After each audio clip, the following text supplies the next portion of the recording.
There are several ways to buy a business with no money down. I'm going to give you two. One, you could negotiate 100% seller financing. So the seller essentially becomes the bank for 100% of the purchase price. That is often a way for the seller to make a little more money because they're collecting the interest as well on the money that they're being paid over time. If they don't need the money immediately, it's an option to consider. It often means the transaction can go faster, and it sometimes means you can pay more for the business as well. Because if you have seller financing at say 4 or 5%, or an SBA loan is going to give it to you at 8.5, you can afford to pay more because there's less money going to interest.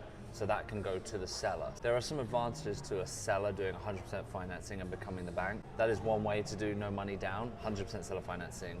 Another option is you structure a more typical deal, but then for your down payment piece, you bring in another investor. And there are people out there, you may not believe it if you haven't come across people with money in the past, like that used to be me, but I now know that there is money out there and people with money are looking for good places to put their money to get a good return. So if you are a solid person and you've got a good business plan together, you may well find that someone would be willing to put in the down payment on a business, which is no money down for you, so no money down, but someone else has brought it instead. And yes, you would have to negotiate a certain amount of equity for that person who's brought in the down payment and maybe a return on that money as well. That's all up for negotiation, but as a simple fact, bringing in investor money can be another way to do no money down business purchases.